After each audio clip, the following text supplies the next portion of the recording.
ఈరోజు వాక్య ధ్యానము యెషయా గ్రంథము 43వ అధ్యాయము 19వ వచనాన్ని ధ్యానిద్దాం. ఇదిగో, నేనొక నూతన క్రియ చేయుచున్నాను, ఇప్పుడే అది మొలుచును, మీరు దాన్ని ఆలోచింపరా? నేను అరణ్యములో త్రోవ కలగజేయుచున్నాను, ఎడారిలో నదులు పారజేయుచున్నాను. ఆమేన్. ఆయన మన పక్షాన నూతన క్రియ చేయుచున్నాడు. దేవాది దేవుడు ఎంత గొప్ప కార్యము చేయుచున్నాడంటే, నీలో ఒక నూతన క్రియ చేయటము ఎంతో గొప్ప విషయము. మరి అదేవిధంగా చూస్తే ఆయన అరణ్యములో త్రోవ కలగజేస్తూ ఉన్నాడు.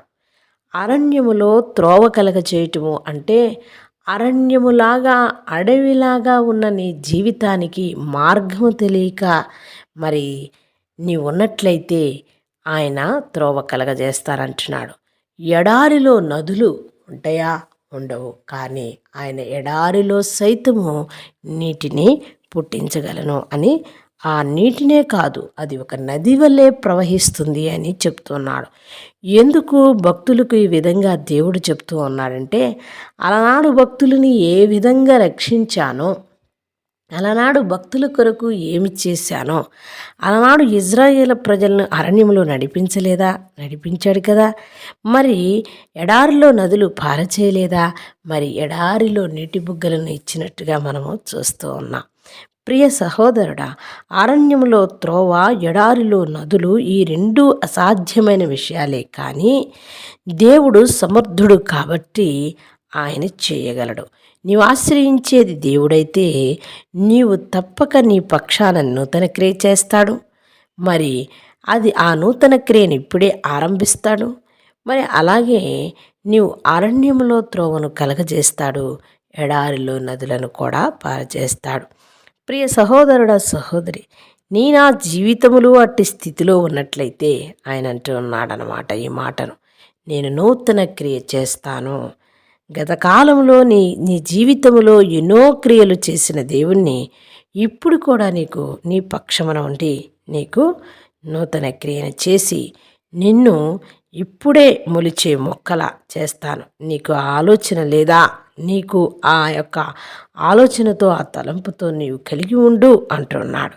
ప్రియ సహోదరుడా, సహోదరి, మరి ప్రభు మన జీవితంలో ఎన్నో నూతన కార్యములు జరిగించి అసాధ్యమైన కార్యములను సుసాధ్యము చేయగల సమర్థుడని నమ్మి ప్రార్థిద్దామా?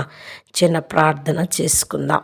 మహాపరిశుద్ధుడా, మిక్కిలిగా మమ్మ ప్రేమించే పరలోకపు తండ్రి, మీ దివ్యమైన పాదములకు కృతజ్ఞతాస్తోత్రములు. నాయన, మాలో నూతన క్రియ జరిగించే దేవుడవు నీవే నా ప్రభువా. మాకు అరణ్యము లాంటి జీవితంలో త్రోవ కలగజేసేవాడివి నీవే. ఎడారిలా ఎండిపోయి ఉన్నట్లయితే వాటిలో నీటి బుగ్గలు పుట్టించి అవి నదివలే ప్రవాహింపజేసేవాడివి నీవే. ఇవి అసాధ్యమైన కార్యములైనప్పటికీ సమస్తము సాధ్యపరచగలిగిన దేవుడవు నీవు కాబట్టి నీకే మొరపెడుచూ ప్రార్థిస్తున్నాం. అయా, మా పక్షము నుండి మా జీవితంలో నూతన క్రియ జరిగించమని, వినుచున్న వారికి మాకును అట్టి జ్ఞానమును, సహాయము దయచేయమని, నీవు అసాధ్యమైన కార్యములు సుసాధ్యము చేయగలిగే సమర్థుడు అని నమ్మి నిన్ను ఆశ్రయించే బిడలుగా చేయమని, నీకు మొరపెట్టు బిడలుగా చేయమని, నీవే మా దేవుడు అని నిన్ను గణపరచులాగా సహాయము దయచేయమని మా ప్రభువును రక్షకుడైన యేసు క్రీస్తు నామమున ప్రార్థిస్తున్నాం మా పరలోకపు తండ్రి. ఆమేన్.